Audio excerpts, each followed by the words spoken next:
Hello, my name is Matthew Chrisman. I am here with my friends and collaborators, Peter McColl and Alice König. We together have recently started the Center for Responsible Debate, which Peter is now the executive director. Alice works at the University of St. Andrews in the Department of Classics, and I am in Edinburgh in the Department of Philosophy.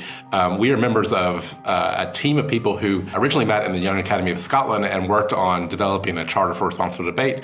And this is the final video in a series of videos about responsible debate, where we want to talk about Principle 9 of the Charter, which was seek to identify common ground and shared purpose in debate.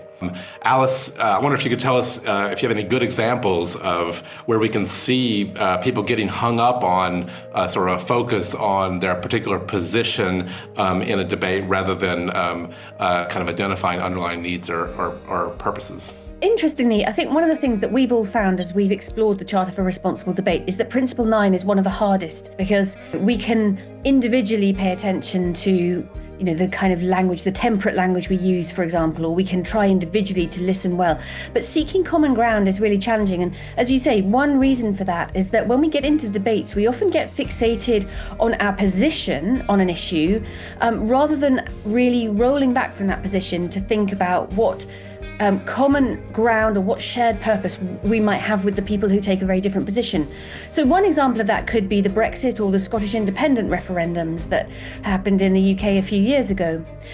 In fact, most of the people voting in those referenda have common fundamental needs: the need for financial security, the need for decent employment opportunities, the need for access to well-functioning services like healthcare, the need to have a say in our individual and collective futures. But they manifest as very different interests. So there might be some people whose need for a secure job involves having an interest in keeping the oil industry going, or in fair pay in the healthcare sector.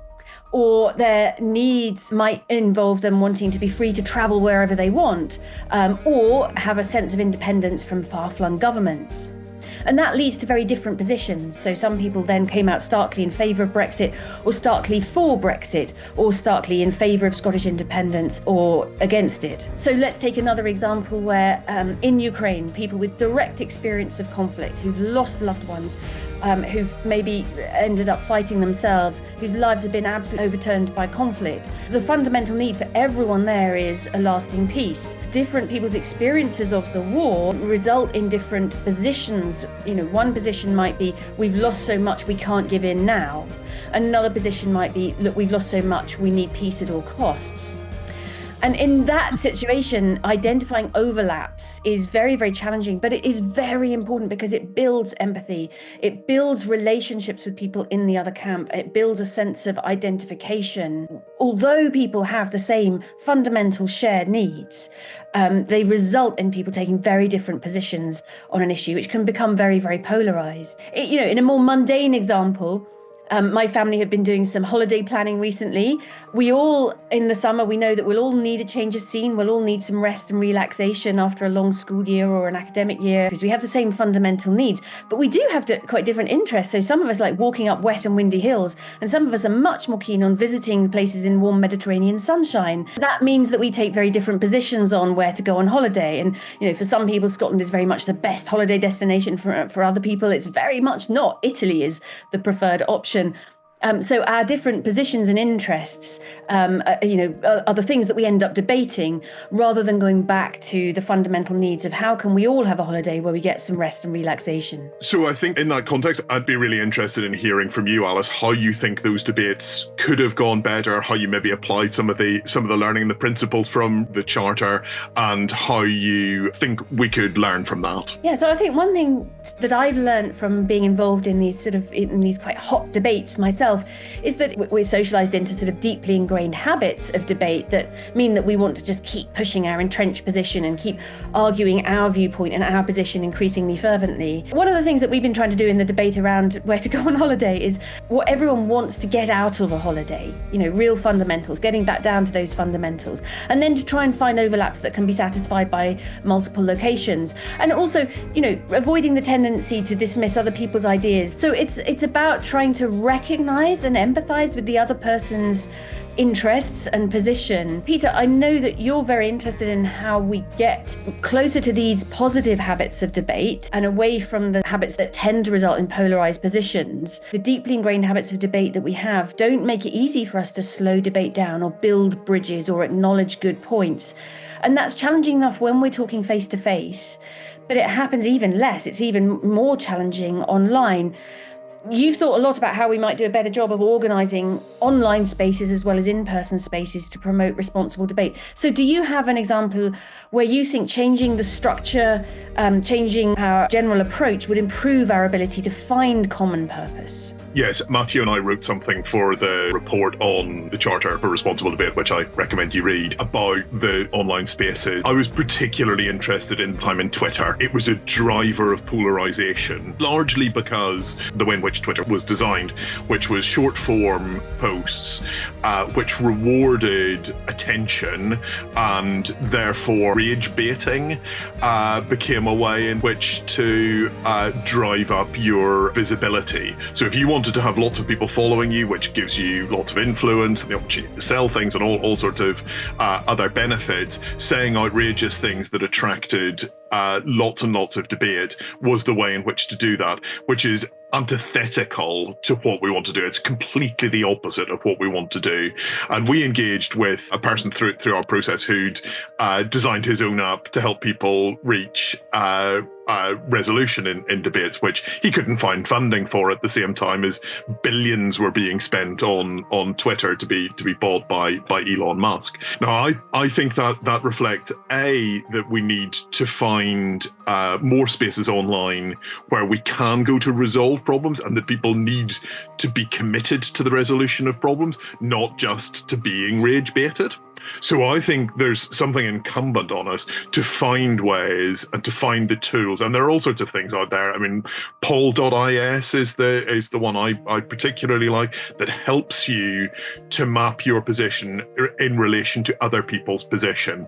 And I think that's those sorts of approaches help us to get into the nuance of argument in a way that I think is really significant. Similarly, there are lots and lots of things I've done around things like social care, where people simply don't understand the relative costs of hospital against social care, and that you can have much better outcomes for everyone by keeping people in their homes well supported, well fed, warm and well, rather than spending that money on hospital places for people who've got to the point where they need hospitalization. And helping people to understand the finances of that, I think, is a really strong way in which you can get a richer debate, rather than saying we're taking hospital places off you and you'll get something else from us.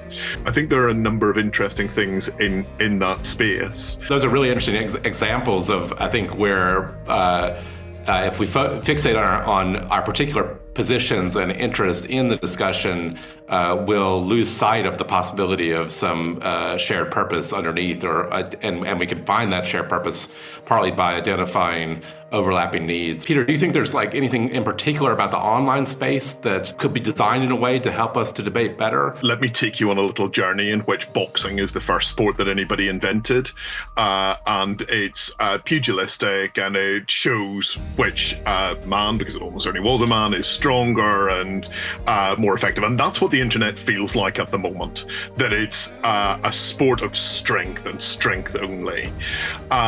As sport develops, so we introduce elements of skill, and not all sport is boxing. And I find very often when you get into debates about online spaces, people assume that everything has to be this sort of pugilistic, boxing style approach to communication. And I think that if we can say that there will be a space for boxing and people can go for their entertainment and watch people knocking each other about, then that's one approach, and we can have that. But I think we also need the games of skill, and the things where it's not just the strongest person that wins. It's not just the person quickest on the reply with the simplest arguments, with the arguments that relate most closely to our emotions, that will win in these debates. And I think if we can have the sorts of online spaces where we encourage skill and discussion, and I really like the idea of collective intelligence, so bringing together lots of different viewpoints, understanding where people are coming from, really mapping where it is that people's point of origin is, and then being able to see how we might solve those problems. There's that sort of famous Oscar Wilde quote that the problem with socialism is it requires too many evenings, and I think if we can create something fun and entertaining that allows us to scope those opinions, then we might, instead of using the sorts of image-based apps that we use at the moment, we might be able to spend our evenings doing something really creative, and I think that's an interesting prospect for me, and that's it's maybe utopian, but that's where I'd like to get to. Matthew, I'm just interested in your work. You think a lot about the way in which we do that debating. How do you think that could be done online? Is that possible online? Is it something that you can bring some expertise to? Well, I got interested in this project originally, but just ask myself the question, how could debate go better? And then as a philosopher, I thought, well, let's have a debate about that. And then engaged you two in discussion about sort of what are good principles of debate, which then led to kind of wider discussion. But we mostly had that discussion in person. And so I am curious about how things could happen online, and whether online could bring bring more people into the discussion, and if online spaces could be designed in a way that kind of emphasize or facilitate people manifesting a certain kind of virtue in those discussions. It's quite a traditional way to think about debate, both online and in person, where the real goal is to get your viewpoint out there. And the main virtue in achieving that goal is sincerity. Really sincerely express your view and make people hear you, then you've achieved what you should achieve in a debate. More important virtue, I call it discursive integrity. It's something like being prepared to give reasons for what you think and listen to the reasons you hear from others. And so the way I kind of think about this, we shouldn't think about debate as a third party, but rather we should think about debate as an opportunity to articulate what we're proposing as potentially shared points of view. So Principle 9 came out as not just seeking common ground, because often common ground is very difficult to find if we think about that as really agreeing about a lot of detailed positions. So I've been kind of interested in ways that online spaces could be designed that demand more of this, what I'm calling discursive integrity. Matthew, this concept of discursive integrity is really about a culture change in a way. And of course, culture gets embedded very early on, and we're socialized into habits of debate when we're very young. And that brings me to thinking about school debating societies, and lots of schools have really quite traditional debating clubs, where it's a win-lose debate. Different people on different sides have to propose or oppose. They might even be arguing for a position they do not believe in, and they win by convincing the other side by scoring points, literally.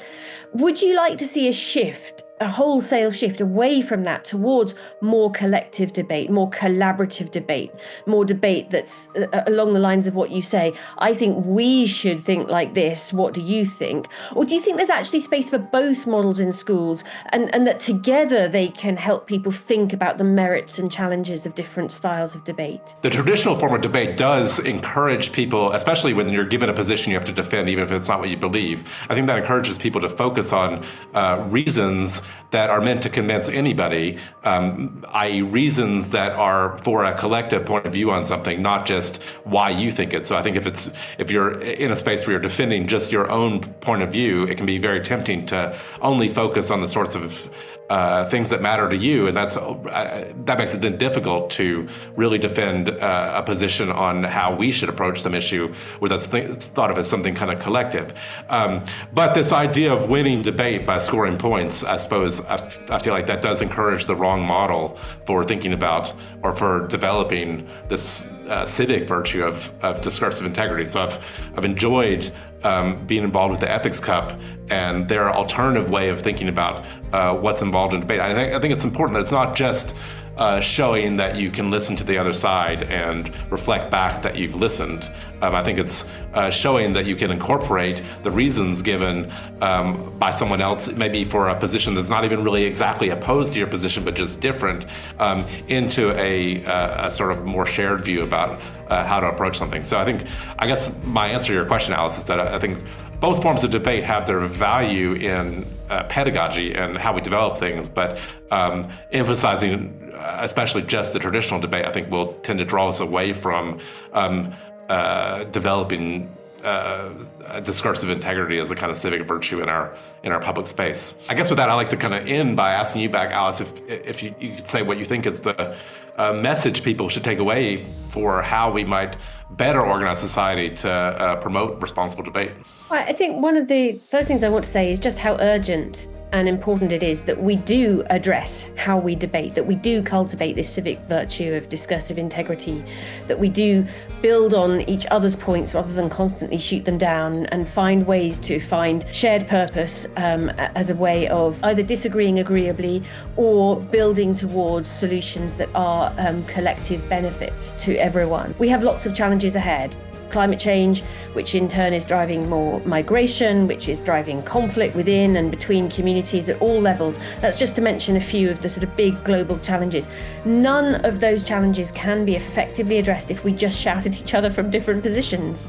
By definition, they're global challenges, so they require really joined up, really collaborative responses.